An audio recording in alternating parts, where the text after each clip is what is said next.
तो मैं theory subject library में जाती थी। सुबह 7 बजे से लेकर रात के 10:30 बजे तक लाइब्रेरी में रहती थी। और मेरा शेड्यूल ये था कि मॉर्निंग में सबसे पहले मैं कंपनी लॉ पढ़ूंगी, कंपनी लॉ मतलब थियरी सब्जेक्ट पढ़ूंगी। फिर आफ्टरनून में आफ्टर लंच नींद आती थी, पढ़ो ताकि आप गाना सुनते सुनते प्रैक्टिकल सॉल्व कर पाओगे। फिर उसके बाद में मैं फिर से थियरी सब्जेक्ट पढ़ती थी और फिर एक थियरी सब्जेक्ट फिर से एक प्रैक्टिकल सब्जेक्ट करती थी। मैं पूरा अपना time subject analyse each subject and decide what topics are important and what's aren't and accordingly devote time. Lastly, first one is to have an indexation. Second one is to have a formula book or a section book. Third one is to have a hero subject in each of the group. And the last one is to have a faith in yourself. So next month से ही मार्च से start हो गया। First day से ही मैंने बहुत full focus से start किया पढ़ना। मैंने फर्स्ट डे से लाइब्रेरी जाना स्टार्ट कर दिया था और इस बार मैंने डिसाइड किया था कि मैं क्लासेस के ऊपर ज्यादा डिपेंड नहीं रहूंगी, सिर्फ जो प्रैक्टिकल सब्जेक्ट है उनके ऊपर फोकस कर। जब तक स्टार्टिंग के 6 महीने होता है मैं दूंगी, पर बाकी के बाद में मैं खुद से करना स्टार्ट कर दूंगी। मैं उनके ऊपर डिपेंड नहीं रहूंगी। लेक्चर चालू हो गया, कॉन्सेप्ट स्टार्ट होने लग गया। मैंने डिसाइड किया था मैं फाइनल फुल मॉड्यूल खुद के नोट्स बनाना स्टार्ट कर दिया, हाईलाइट करना स्टार्ट कर दिया। एक ही मॉड्यूल के पढ़ने का मैंने मतलब एक ही मॉड्यूल में मेरा पूरा मटेरियल को प्रिपेयर कर सकते हो। आपको हर सब्जेक्ट का इंडेक्स बनाया था मैंने, हर सब्जेक्ट में कितने पेजेस हैं, हर टॉपिक में कितने पेजेस हैं, ताकि मैं जब उठाऊं पढ़ना है वो पहले ही डिसाइड पास अगर 15 मिनट अगर अभी टॉपिक रिवाइज कर सकती हूँ। इस तरीके से मैंने इसे अपने स्टडी को प्लान किया था, क्योंकि मुझे पता है कि सिर्फ गधे जैसा पढ़ के कुछ नहीं होने वाला है। आपको बहुत ज्यादा जितना पढ़ोगे उतने अमाउंट का प्लानिंग करना है, क्योंकि ये कोर्स जो है ना इसमें प्लानिंग बहुत ज्यादा इंपॉर्टेंट है। तो मैंने एनालाइज किया था कि कौन से ये कोर्स जो है ना इसमें प्लानिंग बहुत ज्यादा इंपॉर्टेंट है। तो मैंने स्कैनर को बहुत अच्छे से एनालाइज किया था कि कौन से क्वेश्चंस बहुत ज्यादा रिपीटेटिव आते हैं। आईटी करके एक सब्जेक्ट था जो बहुत एक को ना मैं रोज पढ़ती थी, रोज उस सब्जेक्ट के 4 क्वेश्चंस रोज पढ़ती थी रोज। और जो इंपॉर्टेंट सेक्शंस थे, थियरी था बट टेक्निकल था, याद ही नहीं होता है हमको, तो वो सब्जेक्ट को ना मैं रोज पढ़ती थी, रोज उस सब्जेक्ट के 4 क्वेश्चंस रोज पढ़ती थी रोज। और जो इंपॉर्टेंट सेक्शंस थे कंपनी लॉ के और बाकी सब्जेक्ट के, वो मैं हमेशा सुबह पढ़ाई स्टार्ट करने से पहले वो पढ़ती थी और रात को लाइब्रेरी से निकलने के पहले वो सेक्शंस को रिवाइज करती थी। ये मेरा फुल पूरा शेड्यूल हो गया था दिसंबर तक। अब से एक्सपेक्ट क्या करता है उसमें मैं पढ़ाई कभी करूं, तो मैंने क्लासेस के साथ में लाइब्रेरी ज्वाइन कर ली। क्लासेस के बाद 2-3 बजे बाद में घर आती थी, जब लाइब्रेरी आती थी तो मैं डायरेक्टली लाइब्रेरी में जाती थी। लाइब्रेरी में जो पढ़ना था 2-3 घंटा, 3 घंटा, 4 घंटा लाइब्रेरी में ही पढ़ती थी। घर आती थी, रेस्ट करती थी, फिर नहीं। तो स्टार्टिंग के डेज में मैंने ऐसा शेड्यूल फॉलो किया था कि बट जैसे जैसे दिन नजदीक आने लग गया, मेरा सिलेबस कंप्लीट नहीं हो रहा है क्योंकि मेरा टाइम जा रहा है, तो मैंने डिसाइड किया कि मैं सिर्फ क्लासेस लूंगी और थियरी सब्जेक्ट मैं खुद से करने वाली हूँ। ज्यादा तो जनवरी, फरवरी, मार्च, अप्रैल में था। तो मैं थियरी सब्जेक्ट लाइब्रेरी में जाती थी। सुबह 7 बजे से लेकर रात के 10:30 बजे तक लाइब्रेरी में रहती थी। और मेरा शेड्यूल ये था कि मॉर्निंग में सबसे पहले मैं कंपनी लॉ पढ़ूंगी, कंपनी लॉ मतलब थियरी सब्जेक्ट पढ़ूंगी। फिर आफ्टरनून में आफ्टर लंच नींद आती थी तो प्रैक्टिकल सब्जेक्ट पढ़ो ताकि आप गाना सुनते सुनते प्रैक्टिकल सॉल्व कर पाओगे। फिर उसके बाद में मैं फिर से थियरी सब्जेक्ट पढ़ती थी और फिर एक थियरी सब्जेक्ट फिर से एक प्रैक्टिकल सब्जेक्ट करती थी। तो इस तरीके से मैं पूरा अपना टाइम ऐसे शेड्यूल करके रखा हुआ था। पढ़ा इस तरीके से। अभी जून अटेम्प्ट आ गया बहुत, बट कहीं ना कहीं थोड़ा सा डर अकाउंट्स को लेके। 1 जून 2016 to analysing the subject, analyse each subject and decide what topics are important and what's aren't and accordingly devote time. Lastly, first one is to have an indexation. Second one is to have a formula book or a section book. Third one is to have a hero subject in each of the group. And the last one is to have a faith in yourself. So good luck for your exam. Exam खत्म हुई और जैसे ही exam खत्म costing का paper start कर दिया prepare करने के लिए। मैंने जाना स्टार्ट कर दिया क्योंकि कहीं ना कहीं फेल होने वाली है तो क्या मतलब है, मैं वेट करूं रिजल्ट का, मुझे तो फेल होना है। तो फिर मैंने स्टार्ट कर दिया प्रिपरेशन। 25 अगस्त 2016 को हमारा रिजल्ट आने वाला था एंड तब तक अब जून के बाद से लेके तब तक मेरा कॉस्टिंग ऑलमोस्ट हो चुका था दूसरी बार पढ़ के नेक्स्ट अटेम्प्ट के लिए, दिसंबर अटेम्प्ट के लिए। 25 अगस्त को मैं लाइब्रेरी नहीं गई क्योंकि ऑफकोर्स मैं हैंडल नहीं कर पाती लाइब्रेरी में, मुझसे कुछ नहीं हो पाता क्योंकि उस दिन रिजल्ट आने वाला था। और मैं मेरे रिजल्ट कभी खुद से चेक नहीं करती, मैं मेरे फ्रेंड्स को बोलती हूँ कि तुम मेरा ग्रुप में फेल हुई है। मैंने तो फर्स्ट ग्रुप में पास है, कॉस्टिंग में तू पास है। And I was so shock कि मैं पास हूँ उसमें, मतलब कि मेरे डैड राइट थे, उनका राइट था कि तू जैसा भी है तू दे। बट मैंने उसके पास से इतनी हार मानी थी कि मैंने फोकस ही नहीं किया था और उसकी वजह से ये हुआ कि जो सब्जेक्ट मेरा गंदा गया था मैं उसमें पास थी और जिनके ऊपर मैंने ध्यान ही नहीं दिया उसमें मैं फेल हो चुकी थी। तो मैं आप लोगों को मेरी मार्कशीट बताती हूँ एग्जीक्यूटिव की। ये है मेरी मार्कशीट। 7 सब्जेक्ट थे इसमें। फर्स्ट ग्रुप में 4 सब्जेक्ट थे जिसमें कॉस्टिंग था और मुझे कंपनी लॉ में 59 आया था, कॉस्टिंग में 44 आया था। तो 4 मार्क्स से मैं मतलब 4 मार्क्स मुझे ज्यादा आए थे ईसीएल का। बट सेकंड ग्रुप जो हुई थी मुझे उसमें 33 आया था, पासिंग होता है 40, 7 मार्क्स से वहां पे उसमें 54 आया था। एक और लेबर लॉ था, एमसीक्यू 9 आया था, तो मेरा 6 और मुझे उसमें 150 लाने थे। कुछ मार्क्स की वजह था, बट मेरी गलती ये थी कि मेरा कॉस्टिंग खराब गया था, उसकी वजह से मैंने हार मान ली थी और मैंने बाकी के पेपर्स के ऊपर फोकस ही नहीं किया और उसी की वजह से मेरा ये रिजल्ट ऐसा आया। तो मुझे बुरा इस बात का लग रहा था, मुझे पता था कि मैं फेल होने वाली हूँ, बट अब मुझे बुरा इस बात का लग रहा था कि मैं पास हो सकती थी अगर मैंने उस तरीके से गिव अप नहीं किया। अभी आप फेल हुए, आप कैसे भी फेल हुए, आप फेल हुए, लोग नहीं आपकी स्टोरी सुनने आने वाले ना कि आप कैसे पास हुए या कैसे फेल हुए। आपका वो रिजल्ट देखते हैं, वो बोलते ठीक है आपको अटेम्प्ट लगा था। तो वो चीज होती कि मुझे गुस्सा आया था अपने इस हरकत की वजह से कि मैंने क्यों ऐसे गिव अप किया। शायद मैंने गिव अप नहीं किया होता तो मैं पास हो गई होती, पर ठीक है उस चीज को मैंने बुलाया, पढ़ना तो था ही। अब 3 महीना था, 3 महीने में मुझे 3 सब्जेक्ट खत्म करने थे और लकीली उसमें 2 थियरी सब्जेक्ट थे, एक ही प्रैक्टिकल था। तो अब मैंने मेरी पूरी एनर्जी उस थियरी सब्जेक्ट के ऊपर डाल दिया। और अकाउंट्स मेरा वीक था, तो अकाउंट्स में हमें 70 मार्क्स का अकाउंट्स था और 30 मार्क्स का ऑडिट था। तो अगेन मैंने ये सोचा कि मैं इस 30 मार्क्स के ऊपर इतना फुल फोकस करती हूँ कि मुझे 25 या 20 तो आ ही जाए। तो अगर मुझे यहाँ पे 20 आते हैं तो मुझे 20 सिर्फ अकाउंट्स में 20 लाने हैं, तो वो तो मैं कैसे भी करके ला दूंगी। इसमें मुझे बस 40 दे दो, बाकी के 2 सब्जेक्ट्स में मैं बहुत अच्छे से फोकस करूंगी। तो मैंने वही किया, बाकी के 2 सब्जेक्ट को मैंने मॉड्यूल से पढ़ना स्टार्ट किया, पूरी प्रिपरेशन की, लिख लिख के मैंने प्रैक्टिस किया, क्योंकि 3 महीना था, 3 सब्जेक्ट था, तो वो हो जाता। तो मैंने ज्यादा उसके ऊपर एनर्जी डाली कि किसी भी तरीके से मुझे उसमें एग्जाम्शन आ जाए। वही किया। दिसंबर में 2016 में मेरा सेकंड ग्रुप का अटेम्प्ट था, एग्जाम दिया और इसका रिजल्ट फरवरी 2017 में आने वाला था। हो चुकी थी, इसमें अकाउंट्स में भी पास हो चुकी थी, बट उतने खास मार्क्स नहीं, और दोनों सब्जेक्ट्स में मुझे एग्जाम्शन आए थे। हमें फरवरी में अब इतना हो गया था कि अब मैं फाइनल में आ चुकी हूँ और बहुत ज्यादा एक्साइटेड थी। But at the same time मेरे माइंड में एक डर था कि ये एग्जीक्यूटिव को खत्म करने के लिए मुझे एक अटेम्प्ट लग गया, जिसके लिए मेरे पास एक पूरा साल था। अब मेरा जो CS प्रोफेशनल है, फाइनल है, उसका अटेम्प्ट मुझे दिसंबर 17 में देना है और अब मैं हूँ 25 फरवरी को 2017 में। मतलब ऑलमोस्ट मैं फरवरी खत्म ही हो गया, मेरे हाथ में सिर्फ 9 महीने हैं। 9 महीने, 9 सब्जेक्ट, 3 ग्रुप, कैसे होगा। और मुझे बहुत डर लग रहा था, क्योंकि कहीं ना कहीं माइंड में एक डर बैठ चुका था कि शायद एक अटेम्प्ट में नहीं होगा, तो एक ही ग्रुप देती हूँ या 2 ही ग्रुप देती हूँ।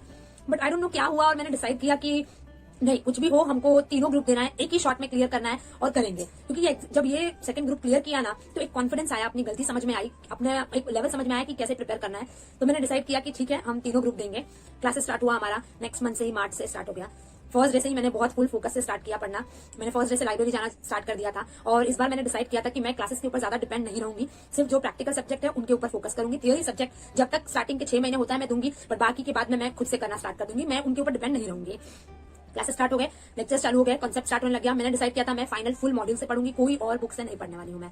मैंने कभी स्कैनर के मॉड्यूल में मार्क कर दिए थे कि ये रिपीटेटिव क्वेश्चन है। मेरे महीने हो गए, जुलाई में हमारा टेक्स्ट का आधा पोर्शन हो चुका था और जुलाई 2017 में 1 जुलाई से हमें GST अप्लाई हो गया और अब हमारे को देना है।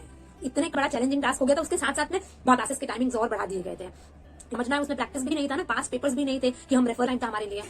पढ़ा हमने, स्टार्ट किया और मैंने थ्योरी सब्जेक्ट खुद से करना स्टार्ट कर दिया। सिर्फ मैं प्रैक्टिकल के लिए 2 प्रैक्टिकल सब्जेक्ट थे, मैं उनके लिए क्लासेस जाती थी। सेम टाइम टेबल 7 से लेकर 10:30 बजे तक लाइब्रेरी में। जब हमारी लाइब्रेरी 11 बजे बंद होती थी, मैं 10:30 बजे तक वहां से निकल जाती थी, क्योंकि वहां से मेरा घर काफी दूर था, तो मुझे ऑटो लेना पड़ता था। तो वहां रहती थी, सुबह वही सेम शेड्यूल में स्टार्ट करती थी थ्योरी सब्जेक्ट लेके, क्योंकि अब हमारे पास 9 सब्जेक्ट थे और 9 में से 2 प्रैक्टिकल थे और बाकी के सब 7 सब्जेक्ट थ्योरी ही थे। तो मैं कितना प्रैक्टिकल करूंगी, मुझे थ्योरी तो पढ़ना ही है, बैक टू बैक थ्योरी पढ़ना ही पड़ेगा। तो अपने आपको मैंने उस तरीके से प्रिपेयर किया कि माइंड मेरा फ्रेश रहे, डिस्ट्रैक्ट न रहे, ताकि मैं पढ़ पाऊं। क्योंकि इस बार मेरे हाथ में 1 साल नहीं है, सिर्फ 9 महीने हैं।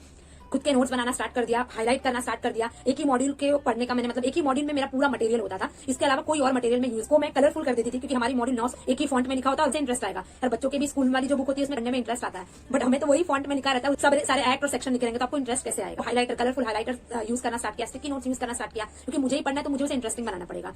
टेक्स्ट की मॉड्यूल जो बहुत मोटी थी, कंपनी लॉ की मॉड्यूल बहुत मोटी थी, मोटी फाड़ दिया था, 2 पोर्शन में कर दिया था और कैसे बढ़ती थी। हल्का रहेगा तो हमें मन भी करेगा, 900 मॉड्यूल को पढ़ना है, बट आपको मेंटली जितना आप अपने आप को प्रिपेयर कर सकते हो, आपको वो फॉलो करना है।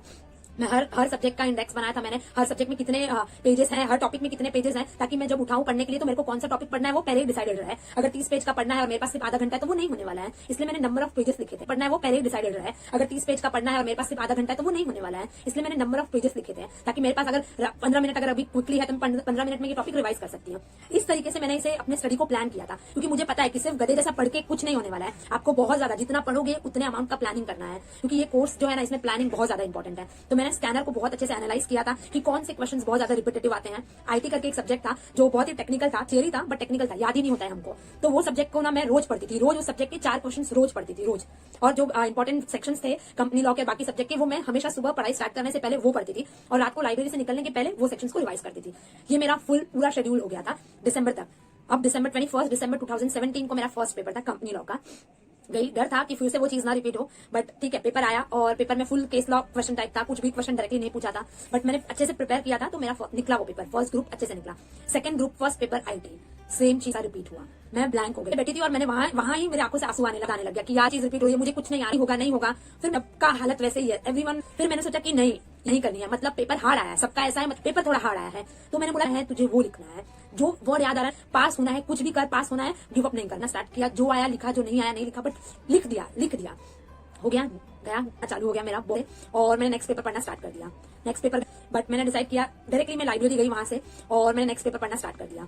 नेक्स्ट पेपर गया, सेकंड ग्रुप भी निकल गया, 6 सब्जेक्ट हो चुके थे, अब 3 सब्जेक्ट्स और बाकी थे। 6 दिन हो चुके थे और लिटरली 6 दिन में ऐसी हालत हो गई थी ना, थियरी सब्जेक्ट आप बैक टू बैक पढ़ो और आप कम से कम 5 घंटे की स्लीप लेते होगे, बट मैं वो आईटी सब्जेक्ट के लिए पूरी रात जागी थी। आधा घंटा सिर्फ मैं सोई थी सुबह 6:30 से लेकर 7, और वही मेरी सबसे बड़ी मिस्टेक थी और उसी वजह से मैं वहां पे ब्लैंक हो गई थी। थर्ड ग्रुप आया, थर्ड ग्रुप टैक्स का आया, जीएसटी फुल पेपर एकदम अजीब ही आया था, मतलब क्या बताऊं एकदम अजीब गरीब आया था। डायरेक्ट टैक्स के भरोसे पेपर दे दिया, हो गया। सेकंड ग्रुप उस सब्जेक्ट को मैंने सिर्फ उसी दिन पढ़ा था क्योंकि वो ओपन बुक था, तो ऐसा लगता था कि ओपन बुक के लिए क्या पढ़ना है, तो उसी दिन से उस सब्जेक्ट को उठाया और उसके इंडेक्स को पूरा एनालिसिस किया था। और नेक्स्ट डे आपको पूरी जितनी बुक चाहिए दुनिया की उतनी बुक आप लेके जा सकते हो। मुझे वो बुक मेरा जो सेंटर था, मेरा घर और वो ट्रेन से ट्रैवल करना पड़ता था। 1 किलो का वजन मैंने जरा भी जान नहीं थी, खा के भी नहीं जाती थी क्योंकि मिशन की वजह से मैं खाना वाना एक चॉकलेट खाती थी बस, ताकि मुझे चक्कर ना आए। और जाके बस दिया पे कुछ 20-30 मार्क्स का क्वेश्चन ऐसा था जो मेरे ही बुक से आया था, तो बुक से देके लिख दिया। वो पेपर अच्छा गया था। 9वें दिन 9 दिसंबर 2017 लास्ट पे 5:30 बजे घर आई थी और मैं पूरी तरीके से मतलब चुकी थी, मेरे अंदर जरा भी एनर्जी नहीं थी। मैं आई, मैंने खाना खाया, मैं सो गई। नेक्स्ट डे डायरेक्टली उठी, मतलब लिटरली 6 बजे मैं सोई हूँ और मैं नेक्स्ट डे उठी। 31st मैं सोई हुई थी क्योंकि मैं इतने दिन से सोई नहीं थी। सोई 2018 1 जनवरी एंजॉय किया, थोड़ा प्रिपेयर किया थोड़ा, बट फिर धीरे धीरे मुझे ऐसा फील होने लग गया कि पढ़ूं थोड़ा, कुछ पढ़ लूं। आई नहीं जा रहा था इतना टाइम, जो 9 महीने थी इतना टाइम यूज किया था कि ऑल ऑफ सडन लाइफ से पढ़ाई खत्म हो गई ना, वो ऐसी फीलिंग आती है, ऐसा खाली खाली फील हो रहा था। बट मुझे पढ़ना नहीं था अब आगे, थोड़ा बहुत मुझे कॉन्फिडेंस था कि मैं पास हो जाऊंगी। तो मैंने ये 9 महीने नहीं, ये 2 साल में जो मैंने सेक्रीफाइस किया था, जो मूवीज नहीं देखी थी, मैं घूमने नहीं गई थी, मैंने वो देखना स्टार्ट किया। लिटरली मैं ये पूरे 2 साल मैंने कोई मूवी नहीं देखी थी। मुझे नहीं पता था क्या हीरो चल रहा है, कौन सी मूवी चल रही है, क्या इंस्टाग्राम पे होता है, क्या होता है, मुझे कोई आइडिया नहीं था, कुछ भी नहीं था। मेरा मन भी नहीं करता था, मैं किसी के साथ ज्यादा बाहर जाती भी नहीं थी। मेरे फैमिली का कोई फंक्शन नहीं, अपने भाई बहन के साथ भी मैं कहीं नहीं जाती थी, कोई शॉपिंग कुछ भी नहीं करती थी। ठीक का पीरियड था और 25 फरवरी 2018 में हमारा रिजल्ट आने वाला था, तो तब तक मैंने ऐसे एंजॉय किया। अब आया 25 फरवरी 11 बजे का कुछ सुनूं कि यार मैं पास हो गई या तू पास हो गई, नहीं था। घूम रही थी, फिर मेरे फोन पे अचानक से एक एसएमएस आया मेरे फ्रेंड का और मैं बहुत डरी हुई थी कि मैं उसे खोलूं नहीं खोलूं। ओपन किया, वहां पे एकदम छोटा सा मैसेज था, वहां पे सिर्फ सिंपली लिखा हुआ था CS प्रिया पालिटेज। मुझे लग गई बहुत जोर जोर से, उन्हें लगा क्या हो गया। मैंने बोला मेरा रिजल्ट आया है, तो उन्होंने बोला तेरा रिजल्ट तो 2 बजे आने वाला था। मैंने बोला नहीं, मेरा रिजल्ट अभी आया है और मैं रो रही हूँ। उनको लगा यार लगता है ये फेल हो गई है, ये रो रही है, क्योंकि सबको यही डर था ऑलमोस्ट। और मेरे डर आ रहे हैं, बोल रहे कि सबके पास हो जाएगी, नेक्स्ट अटेम्प्ट दे देना। मैं रो रही हूँ, उनको रो रही, मैं पास हुई हूँ, मैं फेल नहीं हुई हूँ। तो उन्होंने बोला क्या, तो मैंने बोला हाँ, तो रो गई तो रो क्यों रही है, तो मैंने बोला मुझे रोना आ रहा है। और वो सुन के उनको और रोना आ गया, उनको यही पता करने में लग गया कि मैं पास हूँ। सो 2018 को मैं CS बन चुकी थी। मेरी मार्कशीट 18 से लेकर 2021 तक। नाउ जब वो लड़की जिसको एग्जीक्यूटिव में अटेम्प्ट लगा था प्रोफेशनल, उसने फर्स्ट अटेम्प्ट में क्लियर किया 9 सब्जेक्ट, जहां बड़े से बड़े रैंकर्स फेल हो जाते हैं, वो सब्जेक्ट को मैंने उसको मैंने फर्स्ट अटेम्प्ट में क्लियर किया था। तो ये तभी हुआ जब मैंने बिलीव किया खुद पे और जो मैंने अपने पास्ट को जज नहीं करने दिया इससे। सो मैं आपको यही एडवाइस करूंगी कि कुछ भी हो आप अपना 100% दो, नेक्स्ट पेपर के ऊपर फोकस करो, कभी गिव अप मत करो। Today I am working as a company secretary, individually एक अकेले इस कंपनी का पूरा सेक्रेटरियल और कंप्लायंस वर्क हैंडल कर रही हूँ। So all the very best to you. First thing is कि हमें एग्जाम में ना आंसर सीक्वेंस वाइज लिखना है, कि क्वेश्चन पेपर में जो सीक्वेंस से क्वेश्चन पूछे गए हैं उसी सीक्वेंस में हमें आंसर्स लिखने हैं। दैट इज क्वेश्चन नंबर 1 का आंसर पहले, क्वेश्चन नंबर 2, देन 3, देन 4। ऐसा कुछ भी नहीं होता है, हमें सीक्वेंस मेंटेन करने की कोई जरूरत नहीं है, ऐसा कोई मैंडेटरी रिक्वायरमेंट नहीं है। आपको जो क्वेश्चन का आंसर अच्छी तरीके से आता है, जो क्वेश्चन का आंसर आपको एकदम बेस्ट आता है, आप उसे सबसे पहले अटेंड कर सकते हो। और जिसमें आप श्योर नहीं हो या जिसमें आपको लगता है कि आपको टाइम देना है, देन उस क्वेश्चन को आप एकदम लास्ट में लिख सकते हो। टाइम जो बेस्ट है उसे सबसे पहले लिखो। चाहे तो अगर आप लॉजिकली भी और साइकोलॉजिकली भी सोचो, इंप्रेशन इज लास्ट इंप्रेशन। तो जो पर्सन आपका पेपर चेक करेगा उसे आप अपना बेस्ट दोगे। सबसे पहला जो क्वेश्चन आप लिखोगे, उसका आंसर लिखोगे, that should be your best answer रहना चाहिए। अगर आप पहले ही क्वेश्चन में आपने जिस थोकोलॉजी की है, फेकोलॉजी की है और कुछ भी लिखा है, तो वो आप सोचो कि आपका मतलब जो चेकर है वो उसके माइंड में आपके लिए क्या एटीट्यूड आ रहा है। सो फर्स्ट इंप्रेशन और इसी थियोरी को लेके हमें जो क्वेश्चन हमें बताया उसे पहले लिखना चाहिए। और ये जो सेक्शन वाली बात है ना, ये CS स्टूडेंट्स के माइंड में ना बहुत ज्यादा होती है। उन्हें लगता है कि यार हम तो CS वाले हैं और कंपनी लॉ में हम लोग लॉ नहीं लिखे, कंपनी लॉ में हम सेक्शंस नहीं लिखेंगे तो हम क्या लिखेंगे। Company law is all about sections, ऐसा कुछ नहीं है। कंपनी लॉ ही नहीं, बाकी जो भी लॉ के सब्जेक्ट में कोई मतलब मैंडेटरी नहीं है कि आपको सेक्शन लिखना है। अगर आप सेक्शन लिखते हो तो शायद आपको ज्यादा मार्क्स मिल जाए, थोड़े मार्क्स ज्यादा मिल जाए, बट अगर आप नहीं लिखते हो तो इसका मतलब ये नहीं कि आपके मार्क्स कट किए जाएंगे। इट इज गुड अगर आप कुछ सेक्शन याद कर सकते हो तो ठीक है, बट अगर नहीं लिखते हो देन इट इज ओके। एक इस बात को ध्यान रखना कि गलत सेक्शन लिखने से अच्छा है आप सेक्शन ही ना लिखो, क्योंकि अगर आप गलत सेक्शन लिखोगे ना, आपने आंसर के स्टार्टिंग में ही गलत सेक्शन कोट किया है तो आपके मार्क्स कट होने के चांसेस हैं। बट अगर आप नहीं लिखते और आपने प्रोविजन सही तरीके से लिखा है तो आपको मार्क्स मिलेंगे, तब आपके मार्क्स कट नहीं होंगे। सो सेक्शंस के पीछे मत भागो, प्रोविजन के पीछे भागो। आपको कंटेंट क्या है वो पता होना चाहिए, मेन मटेरियल क्या है वो पता होना चाहिए।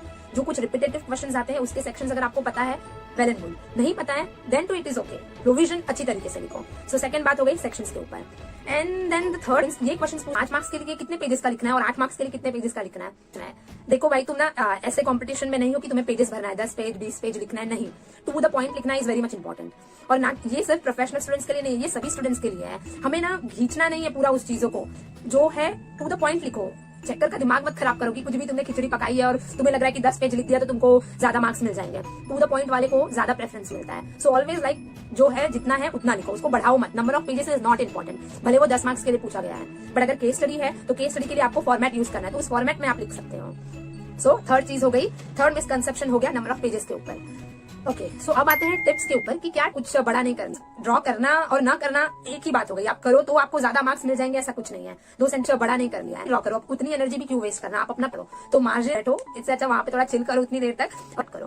पेपर लिखते टाइम पे इतना लीन हो जाते हैं ना कि क्वेश्चन नंबर ना गलत लिख देते हैं। क्वेश्चन नंबर 1 लिख रहे हैं, नंबरिंग किया है क्वेश्चन नंबर 2, या तो मिस आउट कर देते हैं तो डायरेक्टली आंसर लिखना स्टार्ट। ऐसे टाइम पे आप प्रॉब्लम क्रिएट है। सो ऑलवेज पेपर देने के टाइम पे जब भी आप अपना पेपर सबमिट करो, आंसर शीट सबमिट करो, तब क्रॉस चेक कर लो डबल। और जब लिख रहे हो तभी क्रॉस चेक करो कि मैंने सही क्वेश्चन का आंसर, मतलब मैं सही क्वेश्चन का आंसर लिख रहा हूँ। सो क्वेश्चन नंबर के ऊपर बात हो गई।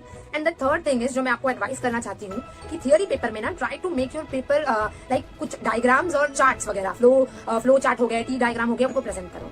थोड़ा प्रेजेंटेबल होगा और आप थोड़ा बाकी स्टूडेंट्स से ना थोड़ा यूनिक दिखेगा आपका पेपर। यही अगर चेकर 10 पेपर चेक किया है और उसमें नंबर पे आपका पेपर आ रहा है, बहुत अच्छी तरीके से फ्लो चार्ट में एक्सप्लेन किया है, तो आप थोड़ा अलग आते हो। और फ्लो चार्ट से एक्सप्लेन करने में आपका पेपर भी थोड़ा डिफरेंट। हर जगह फ्लो चार्ट यूज नहीं पे आपको, जैसे प्रोसीजर पूछा गया कि what is the procedure for the buy back और what is the procedure for the right issue, वहां पे आप फ्लो चार्ट में एक्सप्लेन कर सकते हैं। आपको अगर थ्रेशोल्ड लिमिट्स पूछी गई है, पार्टी की लिमिट्स पूछी गई है, तो वहां पे आप अपना ऐसा टी डायग्राम बना के तो प्रेजेंट कर सकते हो। वहां पे आप अपना ऐसा टी डायग्राम बना के थोड़ा मतलब प्रेजेंटेबल वे में बना के आप प्रेजेंट कर सकते हो आंसर्स को अपने। सब पिटा एक ही तरीके से पूरा, जैसे कि न्यूज़पेपर लिख रहे हो एक ही तरीके से लिखना। सो डायग्राम्स यूज करना इस बहुत आपको एडवांटेज दे सकता है। मे बी आपको ज्यादा पॉइंट्स भी मिल सकते हैं उसके लिए। तो बात हो गई डायग्राम्स की। बात आते हैं सबसे इंपॉर्टेंट पॉइंट को।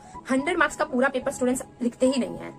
60-80 ऑफकोर्स बहुत सारे लोगों को प्रॉब्लम ये हो जाती है कि वो उतना पहुंच ही नहीं पाते हैं। तो आपको अपनी स्पीड बहुत स्टार्टिंग से आपकी स्पीड आपको ध्यान रखनी है कि किसी भी क्वेश्चन के ऊपर इतना ज्यादा टाइम मत डालो। नहीं आ रहा है ना, उसके लिए स्पेस छोड़ दो और मूव ऑन आगे के लिए। जब आपको टाइम मिलेगा तब उसके ऊपर जंप करना है, तब लिखना स्टार्ट करना। और तभी भी नहीं आया तो वहां पे उसे वो स्पेस को कट कर देना। बट एक पेपर के ऊपर उतना ज्यादा आप अपना टाइम मत स्पेंड करो, इससे क्या होगा आपका पेपर छूट जाता है। तो ये चीज तो आपको ध्यान रखनी है। और 100 मार्क्स का पेपर अटेंड करना इसलिए इंपॉर्टेंट हो जाता है क्योंकि कभी कभी कैसा होता है, हमें लगता है कि यार हम पास हो जाएंगे उतने में, बट रिजल्ट आता है तब 1-2 मार्क्स के लिए एग्जाम्शन रुक जाता है, 1-2 मार्क्स जाते हैं। यही प्रॉब्लम होती है कि जब आप 100 मार्क्स का पेपर अटेंड नहीं करते हो। कुछ तो आता होगा ना जो आपको नहीं आ रहा, आपको लग रहा है 80% आ रहा है और 20% नहीं आ रहा है। 20% में 1-2 लाइन तो आ रही होगी, उसे लिखो। भले आपको आधा मार्क मिलेगा या 1 मार्क तो मिल जाएगा ना, रेदर देन गेटिंग अ 0 आपको आधा मार्क या 1 मार्क मिल रहा है। सो ऑलवेज ट्राई कि आपको जब नहीं आ रहा है ना 20 मार्क्स का पेपर, तब आपको और लिखना है, क्योंकि यू नेवर नो कि आपको वो मार्क्स कब मिरेकल हो जाए और कब आपको पास करवा दे, आपका ओवरऑल निकलवा दे, एग्जामिनेशन दिलवा दे। मार्क्स का पेपर को अटेंड करना ही इंपॉर्टेंट। मतलब जो आपसे पूछा गया है वो आपको बराबर तरीके से बताने हैं। प्रोविजंस तो आपके प्रॉपर होने ही चाहिए। प्रोविजन सही नहीं है तो मार्क्स तो मिले। प्रेस बहुत मैटर करता है। आप किया हुआ है आंसर्स को आप नहीं दो, मैं कहता हूँ हमारे पास वो ज्यादा एकदम ऐसा मत करो कि यहाँ से स्टार्ट हुआ यहाँ खत्म, पैराग्राफ है ही नहीं कोई, पॉइंट्स में लिखो। देखो इन्होंने जितने आंसर्स लिखे आप देख सकते हो, पॉइंट्स में अच्छे से प्रॉपर एक्सप्लेन करके लिखा हुआ है ना। प्रॉपर पॉइंट्स में पढ़ने में कितना आसानी जा रही है, करेक्ट है। तो ऐसे ही आपको पॉइंट्स में लिखना है ना। Good, perfect thing. कंपनी को एक्सप्लेन किया है, मेंशन किया है थिंग क्लास 1 ईयर पूरा गवर्नमेंट कंपनी को एक्सप्लेन किया है। मिनिमम पब्लिक ऐसा नहीं को अलग एक्सप्लेन कर रहे हैं कंपनी सकती है स्ट्राइक ऑफ के लिए एक में कि हमें जो बोला है इररिलेवेंट चीज नहीं लिखनी है, करेक्ट है। जितना हमारे से पूछा हुआ है वही हमें अटेम्प्ट करना है, करेक्ट है दोस्तों। तो यस, एक आधा और क्वेश्चन देखते हैं, है ना। पर है जैसे मैं हमेशा कहता हूँ यहाँ पे एक लाइन का जो गैप है, कई बार इससे प्रेजेंटेशन अच्छा दिखता है। देखिए सेक्शन वेरी इंपॉर्टेंट। सेक्शन आते हैं तो सही लिखना है, आते हैं तो यहाँ नहीं आते हैं तो बिल्कुल ऐसा। यहाँ पे बराबर है 5A 5B, देखिए प्रॉपर लिखा हुआ है।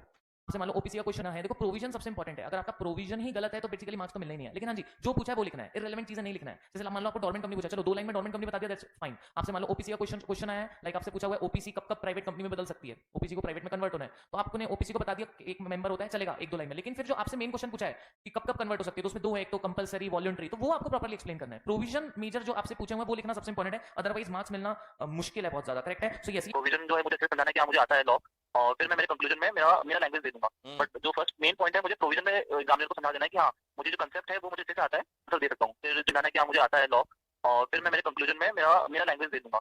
बट जो फर्स्ट मेन पॉइंट है, मुझे प्रोविजन में एग्जामिनर को समझा देना है कि हाँ मुझे जो कंसेप्ट है वो मुझे अच्छे से आता है, आंसर दे सकता हूँ। फिर जब अपने आप याद रहेगा तो फिर प्रोविजन अपने आप रहेगा। जैसे वो जो आपने टेक्निक बताई थी, क्या ठीक है सेक्शन याद है तो आपको प्रोविजन अपने आप याद आ जाएगा। तो उसी को फॉलो करते हुए आंसर्स लिखे थे। नहीं, प्रोविजन तो अपने को दिमाग में रखना ही पड़ता है, सेक्शन से इजी हो जाता है। और जब सेक्शन विजुअलाइज करते हैं तो जो स्टूडियस बच्चा रहता है, तुम्हारी तरह जो स्टूडियस बच्चा रहता है, उसको सेक्शन जब विजुअलाइज करते हैं तो प्रोविजन भी जो है उसके दिमाग में आ जाता है। जब सेक्शन विजुअलाइज करते हैं तो जो स्टूडियस बच्चा रहता है, तुम्हारी तरह जो स्टूडियस बच्चा रहता है, उसको सेक्शन जब विजुअलाइज करते हैं तो प्रोविजन भी जो है उसके दिमाग में आ जाता है। वो अपन डेली रिवाइज करते रहे तो लोड कम होता जाएगा। अगर दिन के 10-15 सेक्शन याद आप पढ़ाते थे तो मैं उस 10-15 सेक्शन को पहले बोर्ड पे, फिर सेक्शन सेक्शंस को याद करता था और जब सेक्शंस को लिखता था तब मैं खुद इंटरनली रिमाइंड कर लेता था हाँ ये सेक्शन ये है और ये इसमें प्रोवाइडेड है, मतलब एक्सेप्शंस दे रखे हैं या फिर वो फिर बहुत इजी हो। ओके, मेन पेपर जो कंपनी लॉ रहता है वही, तो क्या कंपनी लॉ का सारा सेक्शन तुमने क्या और प्रोविजन अंदर था, अंधाधुंध रट्टा मार लिए थे क्या? नहीं सर, रट्टा नहीं मारे थे। जैसे जैसा जो शुरू से मेरा ये था कि सेक्शन है वो मुझे अच्छे से आने चाहिए। जो मिसलेनियस सेक्शन है वो मैं एक बार फिर रीड आउट करके जाऊंगा 2-3 बार ताकि हाँ दिमाग में बैठ जाएंगे। तो जो सेक्शन थे 1 to 230 हाँ। तो उन सेक्शंस को मैंने इजीली थोड़ा अच्छे से टाइम देके उनका प्रोविजन अंडरस्टैंड करा और दिमाग में बिठाया। और जो 230 से 470 थे वो मैंने फिर एक ही बार गो थ्रू करे।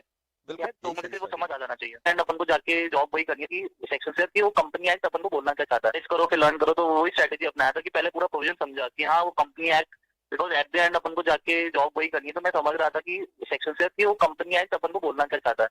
और फिर लास्ट में कोई इसने एक दिया